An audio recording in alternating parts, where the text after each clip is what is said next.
આજે આપણે વંધ્યત્વ શું છે, એટલે કે ઇનફર્ટિલિટી ક્યારે કહેવાય, અને એમાં મેલ ફેક્ટર એટલે કે પુરુષનામાં કઈ તકલીફ હોય તો બાળક રહેવામાં તકલીફ પડી શકે એ વિષય પર વાત કરીશું. સામાન્ય રીતે જ્યારે કોઈ પણ યુગલ 1 વર્ષ સુધી એટલે કે 12 મહિના સુધી કોઈ પણ પ્રકારના ગર્ભ નિરોધક સાધનો વાપરતા નથી અને તેઓનો કુદરતી રીતે સંબંધ થતો રહે છે, તો એ કર્યા પછી પણ જો બાળક ના રહે, ગર્ભ ના રહે, તો એને અમે ઇનફર્ટિલિટી એટલે કે વંધ્યત્વમાં ગણીએ છીએ. હવે પુરુષમાં કઈ તકલીફને લીધે બાળક રહેવામાં તકલીફ પડે, તો એટલું સમજો કે સામાન્ય રીતે ગર્ભ કેવી રીતે રહેશે કે સ્ત્રી બીજ અને પુરુષ બીજ બંનેનો મેળાપ થાય એટલે ગર્ભ બને. તો મહત્ત્વનું છે કે પુરુષ બીજ જે બની રહ્યા છે પુરુષમાં, તો એની સંખ્યા યોગ્ય પ્રમાણમાં હોવી જોઈએ. એ અમે કહીએ કે 15 મિલિયન પર ml હોવી જોઈએ ઓછામાં ઓછી. બીજી વસ્તુ કે એ પુરુષ બીજની સ્પીડ પણ સારી હોવી જોઈએ. જો સ્પીડ ઓછી હોય પુરુષ બીજની તો પણ બચ્ચા રહેવામાં તકલીફ પડે. એટલે કે પુરુષ બીજની સ્પીડ લગભગ જેને અમે એક્ટિવ મોટિલિટી કહીએ, તો એ ઓછામાં ઓછી 35% જેવી હોવી જોઈએ, જે બાળક રહેવામાં ફાયદો કરે છે. અને કોઈ વાર પુરુષ બીજ એબનોર્મલ ફોર્મના હોય છે, એટલે કે જે નોર્મલ પુરુષ બીજ હોય, જે સામાન્ય રીતે એક ટેડપોલ લોકો કહે ને કે એક ઓવલ શેપ હોય અને એની પૂંછડી હોય એવા પ્રકારના દેખાતા હોય, પરંતુ ક્યારેક એના માથા 2 થઈ જાય, પૂંછડી 2 થઈ જાય, પૂંછડી એબસન્ટ હોય, તો આ પણ બાળક રહેવામાં તકલીફ પેદા કરે છે. હવે આ તો થયું અમારે ડૉક્ટરનું આસ્પેક્ટ. તમારે કેવી રીતે સમજવાનું, સામાન્ય દર્દીઓએ શું સમજવાનું? તો સામાન્ય રીતે આપણે જોવા જઈએ તો બાળપણથી જો શરૂઆત કરે તો ઘણા બાળકોને અમે જોઈએ છીએ કે જન્મજાત જે સ્ક્રોટમ કહેવાય, જે સ્ક્રોટમ જેમાં પુરુષની ગોળી રહે છે, તો એ સ્ક્રોટમમાંની અંદર પુરુષની ગોળી હોતી જ નથી. એ જે ગોળી હોય છે તે ક્યાં તો એ બચ્ચાના પેડાના ભાગમાં કાં તો પેટની અંદર હોય છે, તો એ એબનોર્મલ કહેવાય.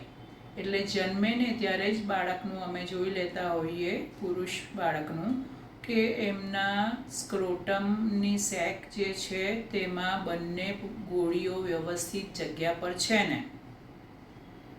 એ દરેક માતા પિતાએ પોતાના બાળકનું એ ધ્યાન રાખવાની જરૂર છે. એ જો ત્યાં ના હોય તો કોઈ વાર અધૂરા મહિનાનું બાળક હોય ને તેને એ ગોળી ઇંગ્વાઇનલ રિજિયનમાં એટલે કે પેડાના ભાગમાં હોય, તો એવા બાળક માટે અમે કહીએ કે 6 મહિનાની અંદર એ ઉતરી જાય સ્ક્રોટમમાં, પણ એ 6 મહિનામાં ના ઉતરી તો પછી એને ઓપરેશન કરીને જગ્યા પર મૂકવી પડે.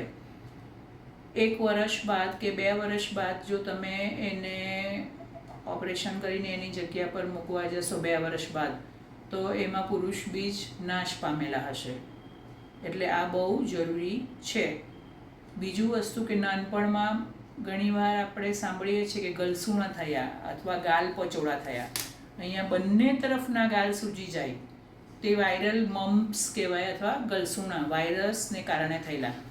તો આ વાયરલ મમ્પ્સ એ ફક્ત આ ગ્લેન્ડને અહીંયાની જે પેરોટિડ ગ્લેન્ડ હોય તેને અસર કરે છે, પણ એની સાથે સાથે દીકરાઓમાં એ નીચે ગોળી પર જઈને અસર કરે છે અને પુરુષ બીજ બનાવતા જે કોષો હોય ને એને પણ નુકસાન પહોંચાડી દે છે. એટલે આ મમ્સ જે વાયરલ મમ્સ છે તે પુરુષ બીજના નુકસાન કરે છે ને પુરુષ બીજ ઘટાડી કાઢે છે. એટલે એ પણ ધ્યાન રાખવું જરૂરી છે કે નાનપણમાં ઘરમાં જો કોઈને મમ્સ થાય તો બચ્ચાને એનાથી દૂર રાખવા. હવે મોટા થયા બાદ હવે આજે હું તમને એક ચિત્ર બતાવું છું કે કઈ કારણને લીધે હવે બચ્ચા રહેવામાં તકલીફ પડે. તો પુરુષમાં બીજું કે પુરુષ બીજ જ્યાં બને છે ટેસ્ટિસ કહેવાય, અથવા તો એને જે ટેસ્ટિસમાંથી જે સ્પર્મ બધા પુરુષ બીજને એ આગળ લઈ જઈને જે પેશાબનો માર્ગ છે, પેનિસ છે, ત્યાંથી બહાર કાઢે છે. તો એ જે નળી છે એ આખા રસ્તામાં કોઈ પણ જગ્યા પર ઇન્ફેક્શનને કારણે બંધ થઈ શકે છે, બ્લોક થઈ શકે છે. એટલે આ પુરુષ બીજ લઈ જવાવાળી નળી બ્લોક હોય તો પણ તે તકલીફ પડી શકે છે. ઘણીવાર નીચે જુઓ તો જે સ્ક્રોટમ વાત કરી, જે આ પુરુષની ગોળીને સંગ્રહવાનું કામ કરે છે, તે પુરુષની ગોળીને સંગ્રહે છે. ત્યાં કોઈ વાર ઇન્ફેક્શન થઈને ત્યાં પસ થઈ જાય અથવા ત્યાં પાણી પણ ભરાઈ જાય ને એ સાઈડ મોટી થઈ જાય તો એ તમારે તરત ડૉક્ટરને બતાવવું જરૂરી છે. એ મોટી થયેલી જે સેક છે એમાં ઇન્ફેક્શન વધતું રહે તો પછી એ ધીમે ધીમે એ ગોળી સુધી પહોંચી શકે, ટેસ્ટિસ સુધી પહોંચી શકે. ટેસ્ટિસ સુધી જો એ પહોંચ્યું તો પછી એ પુરુષ બીજ બનાવવાની પ્રક્રિયાને પણ અસર કરી શકે. એટલે આ પણ જ્યારે ઇન્ફેક્શન થાય ત્યારે ડૉક્ટરને તરત બતાવી દેવું જરૂરી છે. આ ઉપરાંત તમને ચિત્ર બતાવું છું એટલે તમને સારી એવી આ બાબતે સમજ આવશે. અને અહીં તમે જોશો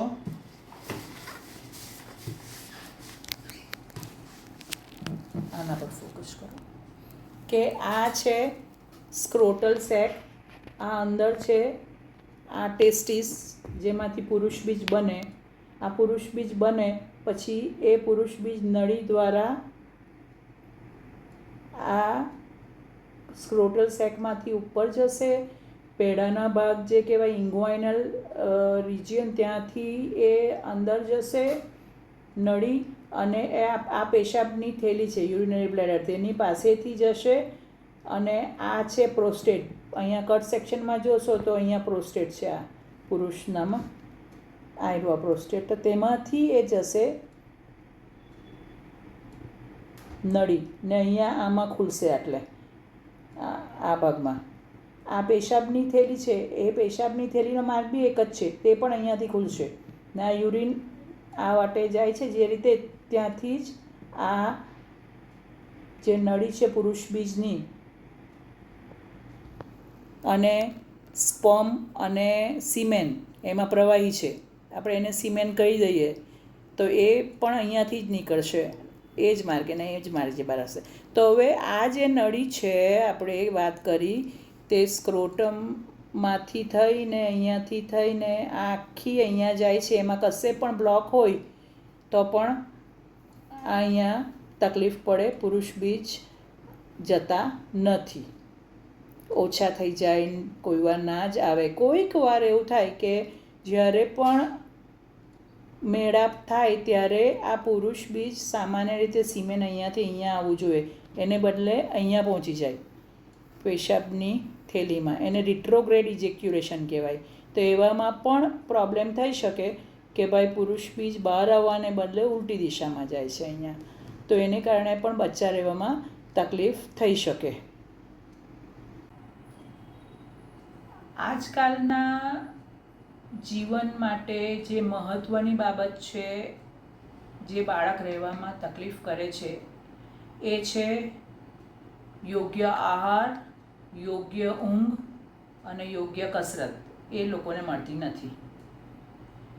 ઊંઘનો સમય બદલવાથી મોડે સુધી જાગો, સવારે મોડા ઉઠો અથવા યોગ્ય પ્રમાણમાં ઊંઘ પતે નહીં, એ બધું શું કરશે, આપણા મગજને, એટલે કે પુરુષમાં પણ એ મગજમાં ગ્રંથિ છે પિટ્યુટરી ગ્લેન્ડ જેમાંથી FSH અને LH હોર્મોન બને છે, જે પુરુષ તે ત્યાંથી લોહી દ્વારા જઈને લોહીની નળી દ્વારા જઈને પુરુષ બીજ બનાવે એ ટેસ્ટિસ પર જાય છે.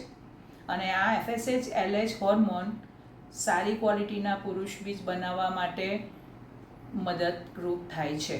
પરંતુ જો આપણે ઊંઘવાની સ્ટાઇલ ખોટી છે, રેસ્ટ નથી લેતા, રિલેક્સેશન વ્યવસ્થિત નથી, આખો વખત સ્ટ્રેસ ને ચિંતામાં ફરો છો, હાઈમાં ફરો છો, તો આ બધું તમારા FSH LH નું જે બને છે પિટ્યુટરી ગ્લેન્ડમાંથી એના પર અસર કરશે અને પુરુષ બીજ બનાવવા પર અસર જરૂરથી કરશે. યોગ્ય કસરત તો રોજ ચાલવું જરૂરી છે. બહારનું ખાવું નહીં, જંક ફૂડ વધારે લેવા નહીં, કારણ કે જેમ જેમ શરીરમાં ઓબેસિટી એટલે કે ફેટ વધશે, ડાયાબિટીસ આવી શકે, એ બધું તમારા પુરુષ બીજના ફોર્મેશન પર અસર કરશે. બીજું મહત્ત્વની વાત એ એડિક્શન એટલે કે વ્યસન. તંબાકુ, ટોબેકો અને એની દરેક બનાવટ એટલે કે ચાહે માવો હોય જેમાં ગુટકા હોય, બીડી સિગરેટ હોય, તફકીર હોય, સ્મોકિંગ. લોકોને એમ થાય સ્મોકિંગ કરીએ અમે એટલે સ્માર્ટ છીએ. ના, સ્મોકિંગ કરો એ તમારી તંદુરસ્તીને પૂરેપૂરું નુકસાન કરો છો. તમારી ભવિષ્યની પ્રજાતિને પણ ખરાબ બનાવો છો, કારણ કે એ સ્મોકિંગથી તમારા પુરુષ બીજની સંખ્યા પણ ઘટી જશે, સ્પીડ પણ ઘટી જશે. અને લાંબો સમય તમે જો આ એડિક્શન હોય તો એને લીધે પુરુષ બીજની સંખ્યા ટોટલ 0 પણ થઈ ગયેલી અમે જોઈએ છીએ. એટલે ટોટલ પુરુષ બીજ આવતા બંધ થઈ જાય છે. અને ત્યાર પછી આ તંબાકુની બનાવટથી બીજું જે નુકસાન થાય છે, જે દરેક પુરુષોએ સમજવાની જરૂર છે, એ તેઓને નપુંસકતા આવી શકે છે. એટલે કે ઇરેક્શનમાં પ્રોબ્લેમ આવે. એટલે કે જ્યારે પણ મેળાપ થવાનો હોય એ સમયે જ્યારે પુરુષનું જે પ્રજનનનું અંગ છે તે ટાઈટ થવું જરૂરી છે વ્યવસ્થિત રીતે, એ ઢીલું પડી જાય છે વારે વારે. એ તંબાકુ, ટોબેકો અને એની દરેક પ્રોડક્ટથી થાય છે. લોકો એવું માનતા હોય કે ચાલો અમે તો સ્મોક કરતા નથી, પણ જો તમારા બધા મિત્રો પણ સ્મોકિંગ કરે છે, તેની આજુબાજુ તમે હંમેશા રહો છો, તેને કહેવાય પેસિવ સ્મોકર. તો આ પેસિવ સ્મોકરને પણ એટલી જ ખરાબ અસર તંબાકુની થાય છે. એટલે કે તમે સ્મોકિંગ નથી કરતા પણ તમારા મિત્રો પણ સ્મોકિંગ કરો છે અને તેની આજુબાજુ તમે રહો છો, તો પણ તમને આ નુકસાન થઈ શકે છે. એટલે તે બાબતથી તમે દૂર રહેજો. બીજું કે જે સમજાવ્યું એ મુજબ પુરુષમાં જે ટેસ્ટિસ છે તે 2 છે. એટલે કે ગોળી જે લોકો સાદી ભાષામાં બોલે તે 2 છે અને એ બહારના ભાગમાં છે, સ્ક્રોટમમાં છે. આ સ્ક્રોટમમાં એનું અમુક ટેમ્પરેચર હોય છે. એનાથી ટેમ્પરેચર વધે તો પુરુષ બીજ બનવાનું ઘટી જાય અથવા પુરુષ બીજની સ્પીડ પણ ઘટી જાય. તો જ્યારે પણ કોઈ પુરુષ ભઠ્ઠીની નજીક કન્ટિન્યુઅસ કામ કરતા હોય અથવા તો બહુ ગરમ વાતાવરણ હોય જ્યાં કામ કરતા હોય, તો એનાથી આ તકલીફ થશે કે પુરુષ બીજ ઘટી જશે અને એની સ્પીડ પણ ઘટી જશે. કોઈ વાર પુરુષને નીચે ગોળીમાં જે લોહી લઈ જતી નસ છે તે ફૂલી જાય. તેને અમારી ભાષામાં વેરિકોસિલ કહેવાય. અને આ વેરિકોસિલ જો મોટા પ્રમાણમાં હોય, નાના પ્રમાણમાં હોય તો એને કંઈ જ કરવાનું નથી, પણ મોટા પ્રમાણમાં હોય ને તો તે પણ પુરુષ બીજને બનાવતા અટકાવે છે, કારણ કે ત્યાં કોથળી જે છે અને ટેસ્ટિસ છે ત્યાં ટેમ્પરેચર બહુ વધારી દે છે એ મોટી નસ, જેમ ફૂલે તેમ વેરિકોસિલ. અને આ વેરિકોસિલ પછી પુરુષ બીજની સ્પીડ પણ ઘટાડી દે છે. એટલે જ્યારે પણ વંધ્યત્વની તકલીફ છે તો એકલા બહેનોની તપાસ નહીં કરાવો, પરંતુ પુરુષની તપાસ પણ થયેલી જરૂરી છે. આ એક સમજ રાખજો.